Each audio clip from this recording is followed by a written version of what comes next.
പ്രഭാഷകൻ അധ്യായം 37 മുതൽ 40 വരെ വരാൻ സാധ്യതയുള്ള ചോദ്യോത്തരങ്ങൾ. ചിലർ എങ്ങനെയുള്ള സുഹൃത്തുക്കളാണെന്നാണ് 37:1 പറയുന്നത്. നാമമാത്ര സുഹൃത്തുക്കൾ. അധ്യായം 37:2 കാണുന്ന മരണതുല്യമായ ദുഃഖം ഏത്? സ്നേഹിതൻ ശത്രുവായി മാറുന്നത്. ലോകത്തെ വഞ്ചന കൊണ്ട് നിറയ്ക്കാൻ ഉണ്ടായത് എന്താണ്? ദുഷിച്ച ഭാവന. ചില സ്നേഹിതന്മാർ ഏത് കാര്യത്തിലാണ് ആനന്ദിക്കുന്നത്? കൂട്ടുകാരൻ്റെ സന്തോഷത്തിൽ. അധ്യായം 37:5 കാണുന്ന ചിലർ സ്നേഹിതരായി സഹായിക്കുന്നത് എന്തിനു വേണ്ടിയാണ്? ഉദരപൂരണത്തിന്. സ്നേഹിതനെ അവഗണിക്കരുതാത്തത് എപ്പോഴാണ്? ഐശ്വര്യകാലത്ത്. എല്ലാ ഉപദേശകരും നൽകുന്നത് എന്താണ്? മാർഗനിർദ്ദേശം. ചിലരുടെ ഉപദേശം എങ്ങനെയുള്ളതാണ്? സ്വാർത്ഥപരം. ആരോടാണ് ഉപദേശം ചോദിക്കരുതാത്തത്? നിന്നെ സംശയിക്കുന്നവനോട്. ആരോടാണ് നിന്റെ ലക്ഷ്യം വെളിപ്പെടുത്തരുതാത്തത്? അസൂയാലുവിനോട്. അധ്യായം 37:11 എത്ര തരം മനുഷ്യരെക്കുറിച്ച് പറയുന്നുണ്ട്? 9. അധ്യായം 37:13 അനുസരിച്ച് ഏറ്റവും വിശ്വാസ്യമായ ഉപദേശം ഏത്? നിന്റെ ഹൃദയത്തിൻ്റെ ഉപദേശം. എല്ലാ പ്രവൃത്തിയുടെയും ആരംഭം എന്ത്? ചിന്ത. എല്ലാ ഉദ്യമവും എന്തിൻ്റെ തുടർച്ചയാണ്? ആലോചനയുടെ. ചിന്ത വേരൂന്നിയിരിക്കുന്നത് എവിടെയാണ്? ഹൃദയത്തിൽ. അധ്യായം 37:18 പ്രകാരം ചിന്തയ്ക്ക് എത്ര ശാഖകളുണ്ട്? 4 ശാഖകൾ. ചിന്തകളുടെ 4 ശാഖകളേവ? നന്മ, തിന്മ, ജീവൻ, മരണം. വാചാലതയുള്ളവനെ കർത്താവ് അനുഗ്രഹിച്ചില്ല. കാരണമെന്ത്? ഒന്നിലും ജ്ഞാനമില്ലാത്തതുകൊണ്ട്. സ്വന്തം ജനത്തെ ഉപദേശിക്കുന്നത് ആര്? ജ്ഞാനി.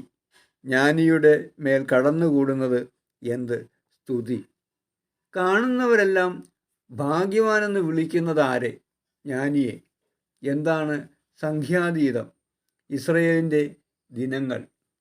എന്താണ് അനശ്വരമാകുന്നത്? ജ്ഞാനിയുടെ നാമം. ജീവിച്ചിരിക്കുമ്പോൾ ചെയ്യേണ്ടത് എന്ത്? ആത്മപരിശോധന. ഏത് കാര്യത്തിലാണ് അതിര് കവിഞ്ഞ അഭിനിവേശം അരുതാത്തത്? ആഡംബരത്തിൽ. അനേകരുടെ മരണത്തിനിടയാക്കിയിട്ടുണ്ട്. എന്ത്? അമിതഭോജനം. അമിതഭോജനം നിയന്ത്രിക്കുന്നവന് എന്തുണ്ടാകും? ദീർഘായുസ്. അധ്യായം 38:1 അനുസരിച്ച് കർത്താവ് നിയോഗിച്ചവൻ ആരാണ്? വൈദ്യൻ. വൈദ്യൻ്റെ ജ്ഞാനം എവിടെ നിന്ന് വരുന്നു? അത്യുന്നതയിൽ നിന്ന് വരുന്നു. വൈദ്യനെ ഉന്നതനാക്കുന്നത് എന്ത്? വൈദ്യൻ്റെ വൈഭവം. അധ്യായം 38:8 ഔഷധ നിർമ്മാതാവ് ഉണ്ടാക്കുന്നതെന്ത്? മിശ്രിതം. ഭൂമുഖത്ത് അവിടുന്ന് വ്യാപിപ്പിക്കുന്നതെന്ത്? ആരോഗ്യം.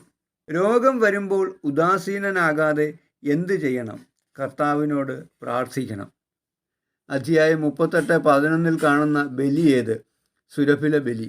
സ്മരണാംശമായി എന്താണ് സമർപ്പിക്കേണ്ടത്? നേർത്ത മാവ്. കാഴ്ചവസ്തുക്കളിൽ കഴിവിനൊത്ത് പകരേണ്ടത് എന്ത്? എണ്ണ. അധ്യായം 38:12 ആർക്ക് അർഹമായ സ്ഥാനം നൽകുന്നതിനെക്കുറിച്ചാണ് പറയുന്നത്? വൈദ്യന്. വൈദ്യൻ എന്തിനു വേണ്ടിയാണ് കർത്താവിൻ്റെ അനുഗ്രഹത്തിന് വേണ്ടി പ്രാർത്ഥിച്ചിട്ടുള്ളത്? രോഗം നിർണയിച്ച് സുഖപ്പെടുത്തി ജീവൻ രക്ഷിക്കാൻ. ആർക്കാണ് വൈദ്യസഹായം വേണ്ടിവരും എന്ന് പറയുന്നത്? സൃഷ്ടാവിൻ്റെ മുമ്പിൽ പാപം ചെയ്യുന്നവന്.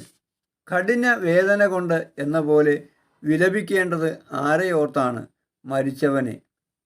ഏത് കാര്യത്തിൽ ഉദാസീനത കാണിക്കരുതെന്നാണ് അധ്യായം 38:16 പറയുന്നത്? മരിച്ചവൻ്റെ മൃതദേഹം സമർഹമായി സംസ്കരിക്കുന്നതിൽ. വിനാശത്തിൽ ശമിക്കുകയില്ലാത്തതെന്ത്? ദുഃഖം. ദരിദ്രൻ്റെ ജീവിതം എങ്ങനെയുള്ളതാണ്? ഹൃദയഭാരം നിറഞ്ഞത്.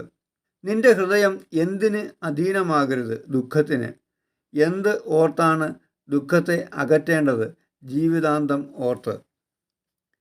വിശ്രമത്തെ ആശ്രയിച്ചിരിക്കുന്നു എന്ന് 38:24 പറയുന്നത് എന്തിനെക്കുറിച്ചാണ്?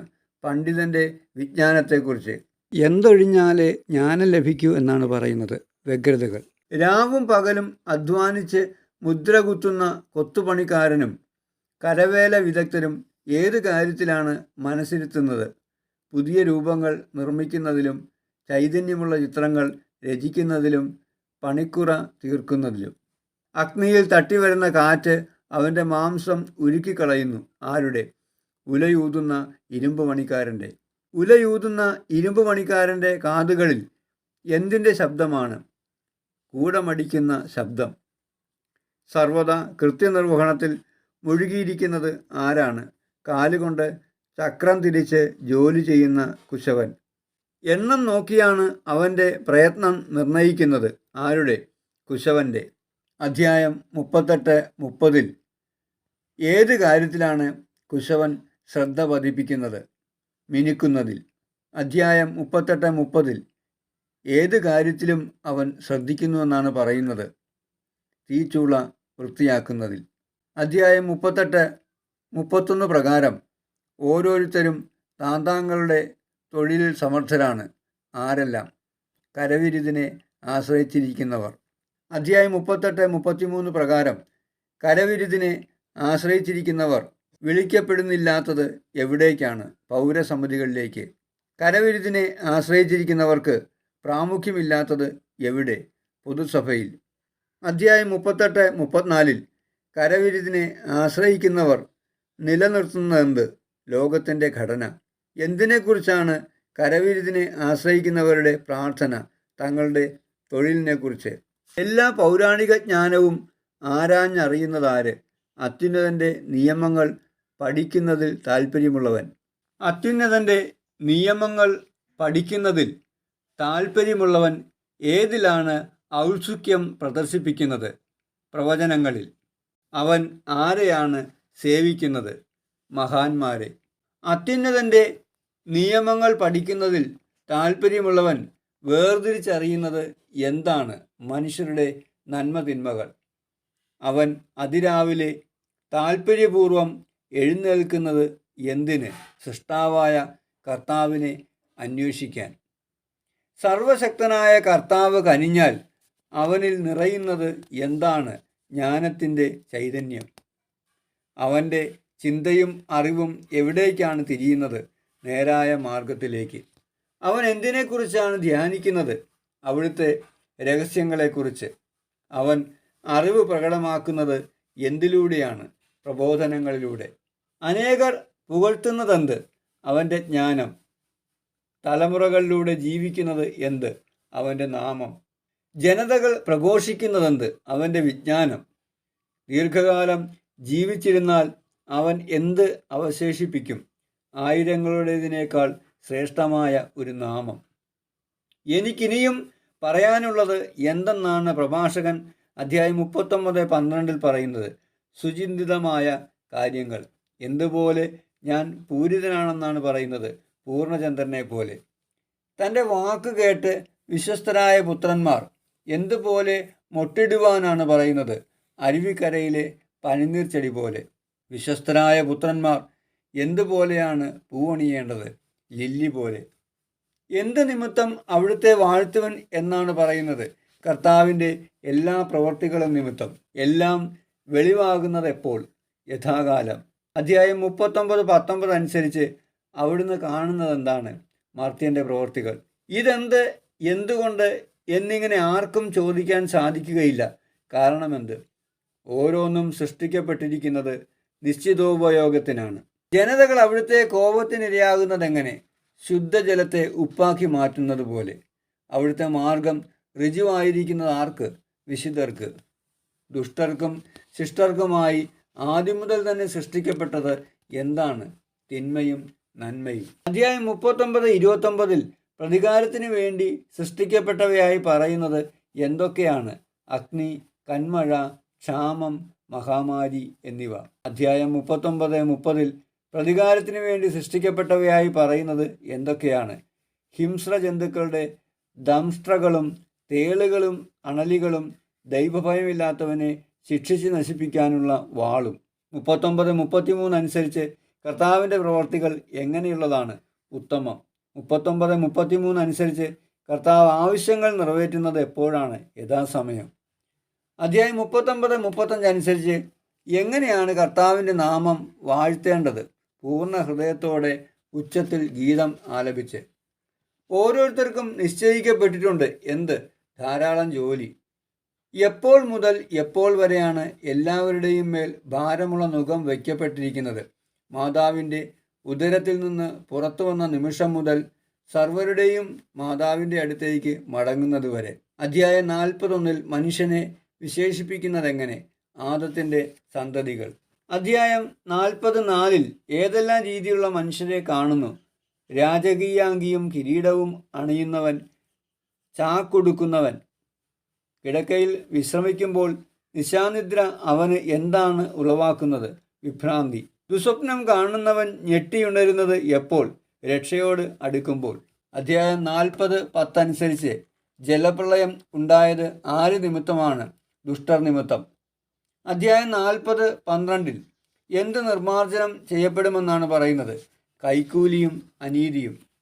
എന്ത് എന്നേക്കും നിലനിൽക്കുമെന്നാണ് പറയുന്നത്? വിശ്വസ്തത. കുത്തിയൊഴുക്ക് പോലെ പെട്ടെന്ന് അപ്രത്യക്ഷമാകും എന്ത്? അനീതി പ്രവർത്തിക്കുന്നവൻ്റെ സമ്പത്ത്. അധ്യായം 40:14 അനുസരിച്ച് സന്തോഷം ലഭിക്കുന്നത് ആർക്ക്? ഔദാര്യശീലന്. അധ്യായം 40:14 അനുസരിച്ച് നിശേഷം പരാജയപ്പെടുന്ന ആര്? പാപികൾ. പാറമേൽ പടർന്ന ദുർബലമായ വേരുകൾ ആരാണ്? ദൈവഭയമില്ലാത്തവൻ്റെ സന്തതി. ഏത് പുല്ലിനെയുംകാൾ വേഗത്തിൽ പിഴുതെടുക്കാവുന്ന ചെടിയേത്? ഞാങ്ങണ. അനുഗ്രഹത്തിൻ്റെ ആരാമം പോലെയാണ് എന്ത്? കാരുണ്യം. എന്നേക്കും നിലനിൽക്കുന്നതെന്ത്? ദാനധർമ്മം. ജീവിതം മധുരമാകുന്നത് ആർക്ക്? സ്വാശ്രയശീലനും അധ്വാനപ്രിയനും. സ്വാശ്രയശീലനെയും അധ്വാനപ്രിയനെയും കാൾ ഭാഗ്യവാൻ ആര്? നിധി ലഭിച്ചവൻ. അധ്യായം 40:19 അനുസരിച്ച് ഒരുവൻ്റെ പേര് നിലനിർത്തുന്നത് എന്താണ്? സന്താനങ്ങളും താൻ നിർമ്മിച്ച നഗരവും. സന്താനങ്ങളെയും താൻ നിർമ്മിച്ച നഗരത്തെയും കാൾ വിലമതിക്കപ്പെടുന്നത് എന്താണ്? നിഷ്കളങ്കയായ ഭാര്യ. അധ്യായം 40:20 ഹൃദയത്തെ ആനന്ദിപ്പിക്കുന്ന 2 കാര്യങ്ങൾ എഴുതുക. വീഞ്ഞ്, സംഗീതം. വീഞ്ഞിനെയും സംഗീതത്തെയും കാൾ ശ്രേഷ്ഠം എന്താണ്? ജ്ഞാനതൃഷ്ണ. ഗാനമാധുരി വർദ്ധിപ്പിക്കുന്നതെന്താണ്? കുഴലും കിന്നരവും. കുഴലിനെയും കിന്നരത്തെയും കാൾ ആസ്വാദ്യമായതെന്താണ്? ഇമ്പമുള്ള മനുഷ്യസ്വരം. എന്ത് കണ്ണിന് ആനന്ദം നൽകുന്നുവെന്നാണ് 40:22 പറയുന്നത്? പ്രസന്നതയും സൗന്ദര്യവും. പ്രസന്നതയെയും സൗന്ദര്യത്തെയും കാൾ ആനന്ദദായകം എന്താണ്? വയലിലെ ഇളം തളിരുകൾ. എപ്പോഴും സ്വാഗതാർഹൻ ആരാണ്? സുഹൃത്തും സഹചാരിയും. സുഹൃത്തിനെയും സഹചാരിയെയും കാൾ ഹൃദ്യമായിട്ടുള്ളതെന്ത്? ഭാര്യ ഭർത്താക്കന്മാരുടെ സന്ദർശനം. വിഷമസന്ധികളിൽ ഉപകരിക്കുന്നത് ആര്? സഹോദരരും സഹായകരും. സഹോദരരെയും സഹായകരെയും കാൾ സുരക്ഷിതമായ അഭയം ഏതാണ്? ദാനധർമ്മം. 40:25 അനുസരിച്ച് പാദങ്ങളെ ഉറപ്പിച്ചു നിർത്തുന്നത് എന്താണ്? സ്വർണവും വെള്ളിയും. സ്വർണത്തെയും വെള്ളിയെയും കാൾ ശ്രേഷ്ഠമായതെന്ത്? സതുപദേശം. അധ്യായം 40:26 അനുസരിച്ച് ഹൃദയത്തെ ഉത്തേജിപ്പിക്കുന്നതെന്ത്? ധനവും ബലവും. ധനത്തെയും ബലത്തെയും കാൾ അഭികാമ്യം എന്താണെന്നാണ് 40:26 പറയുന്നത്? ദൈവഭക്തി. ആർക്കാണ് അന്യസഹായം തേടേണ്ടതില്ലാത്തത്? ദൈവഭക്തന്. അധ്യായം 40:27 അനുഗ്രഹത്തിൻ്റെ ആരാമം എന്ന് വിശേഷിപ്പിക്കുന്നത് എന്തിനെയാണ്? ദൈവഭക്തിയെ. ഏത് മഹത്വത്തെയും കാൾ നന്നായി മനുഷ്യനെ ആവരണം ചെയ്യുന്നത് എന്താണ്? ദൈവഭക്തി. ആരെ പോലെ ജീവിക്കരുതെന്നാണ് 40:28 പറയുന്നത്? ഭിക്ഷുവിനെ പോലെ. അധ്യായം 40:28 അനുസരിച്ച് മരണം എന്തിനേക്കാൾ ഭേദമാണ്? ഭിക്ഷാടനത്തേക്കാൾ. അവൻ്റെ അസ്തിത്വം ജീവിതമെന്ന പേരിന് യോഗ്യമല്ല. ആരുടെ അസ്തിത്വം? മറ്റൊരുവൻ്റെ ഭക്ഷണമേശയിൽ ആശയർപ്പിച്ചവൻ്റെ. അവൻ തന്നെ തന്നെ മലിനമാക്കുന്നു. എങ്ങനെ? അന്യൻ്റെ ഭക്ഷണം കൊണ്ട്. മറ്റൊരുവൻ്റെ ഭക്ഷണമേശയിൽ ആശയർപ്പിക്കുന്നത് ഒഴിവാക്കുന്നത് ആര്? ബുദ്ധിമാനും സതുപദേശം ലഭിച്ചവനും. ആരുടെ നാവിനാണ് ഭിക്ഷാടനം മധുരമായി തോന്നുന്നത്? നിർലജ്ജൻ്റെ.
അത്യുന്നതൻ്റെ നിയമങ്ങൾ പഠിക്കുന്നതിൽ താൽപ്പര്യമുള്ളവൻ ഏതിലാണ് ഔത്സുക്യം പ്രദർശിപ്പിക്കുന്നത്? പ്രവചനങ്ങളിൽ. അവൻ ആരെയാണ് സേവിക്കുന്നത്? മഹാന്മാരെ. അത്യുന്നതൻ്റെ നിയമങ്ങൾ പഠിക്കുന്നതിൽ താൽപ്പര്യമുള്ളവൻ വേർതിരിച്ചറിയുന്നത് എന്താണ്? മനുഷ്യരുടെ നന്മ തിന്മകൾ. അവൻ അതിരാവിലെ താൽപ്പര്യപൂർവം എഴുന്നേൽക്കുന്നത് എന്തിന്? സൃഷ്ടാവായ കർത്താവിനെ അന്വേഷിക്കാൻ. സർവശക്തനായ കർത്താവ് കനിഞ്ഞാൽ അവനിൽ നിറയുന്നത് എന്താണ്? ജ്ഞാനത്തിൻ്റെ ചൈതന്യം. അവൻ്റെ ചിന്തയും അറിവും എവിടേക്കാണ് തിരിയുന്നത്? നേരായ മാർഗത്തിലേക്ക്. അവൻ എന്തിനെക്കുറിച്ചാണ് ധ്യാനിക്കുന്നത്? അവിടുത്തെ രഹസ്യങ്ങളെക്കുറിച്ച്. അവൻ അറിവ് പ്രകടമാക്കുന്നത് എന്തിലൂടെയാണ്? പ്രബോധനങ്ങളിലൂടെ. അനേകർ പുകഴ്ത്തുന്നതെന്ത്? അവൻ്റെ ജ്ഞാനം. തലമുറകളിലൂടെ ജീവിക്കുന്നത് എന്ത്? അവൻ്റെ നാമം.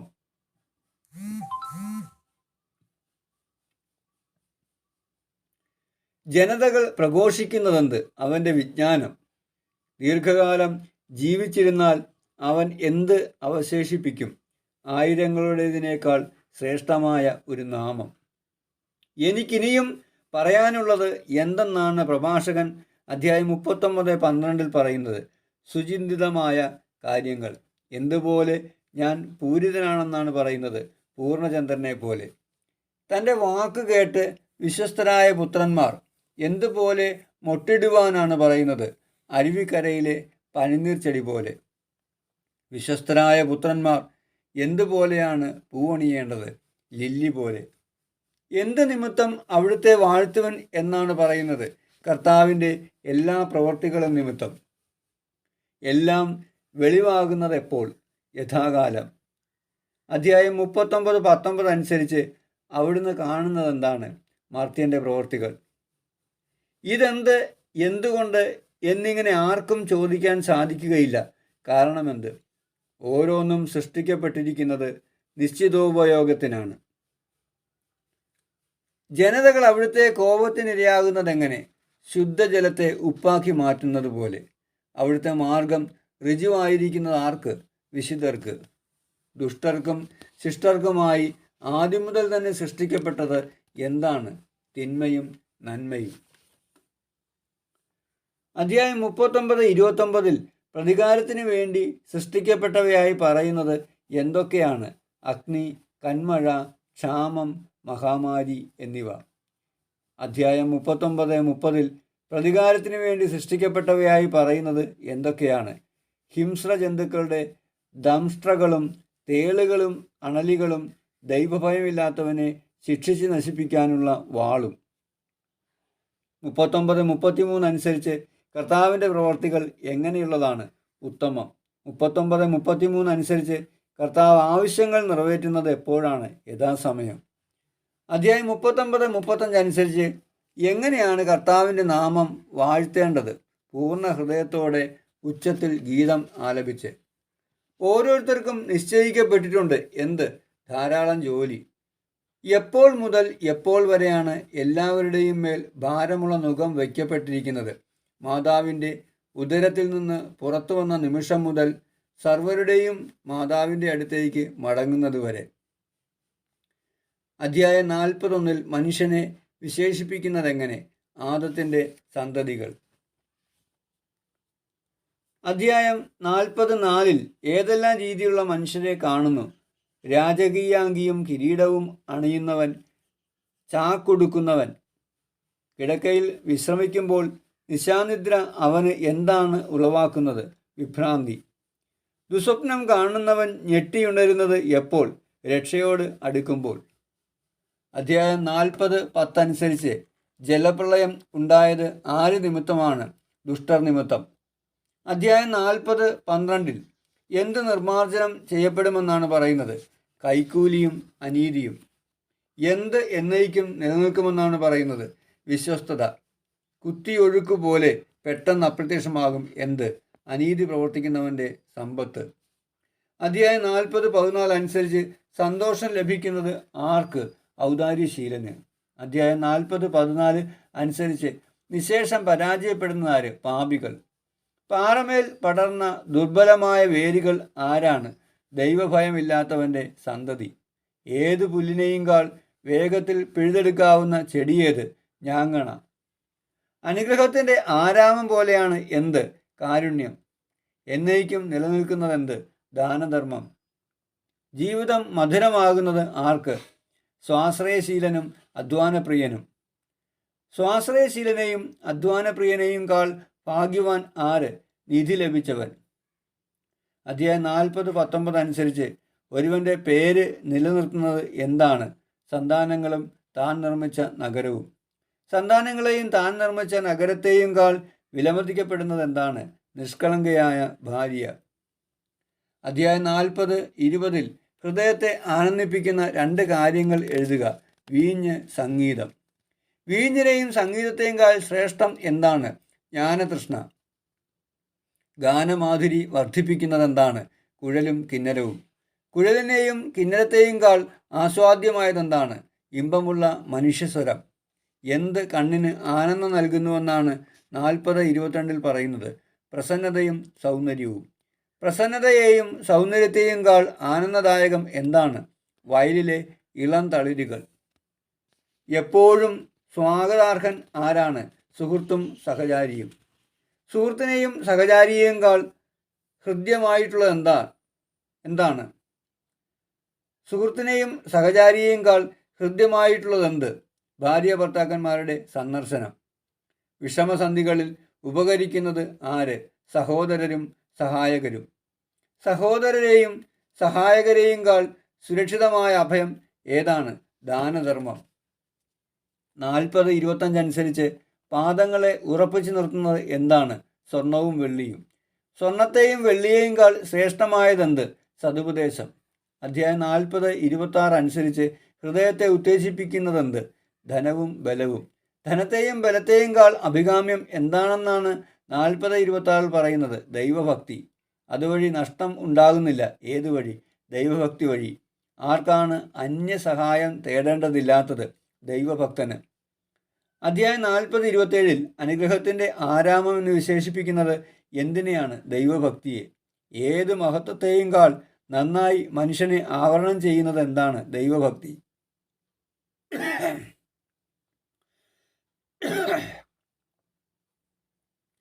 ആരെ പോലെ ജീവിക്കരുതെന്നാണ് 40:28 പറയുന്നത്? ഭിക്ഷുവിനെ പോലെ. അധ്യായം 40:28 അനുസരിച്ച് മരണം എന്തിനേക്കാൾ ഭേദമാണ്? ഭിക്ഷാടനത്തേക്കാൾ. അവൻ്റെ അസ്തിത്വം ജീവിതമെന്ന പേരിന് യോഗ്യമല്ല. ആരുടെ അസ്തിത്വം?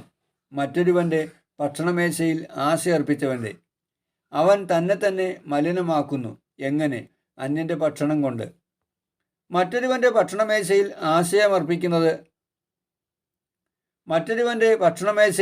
ആശയർപ്പിക്കുന്നത് ഒഴിവാക്കുന്നത് ആര്? ബുദ്ധിമാനും സതുപദേശം ലഭിച്ചവനും. ആരുടെ നാവിനാണ് ഭിക്ഷാടനം മധുരമായി തോന്നുന്നത്? നിർലജ്ജൻ്റെ. ആരുടെ നാവിനാണ് ഭിക്ഷാടനം മധുരമായി തോന്നുന്നത്? നിർലജ്ജൻ്റെ.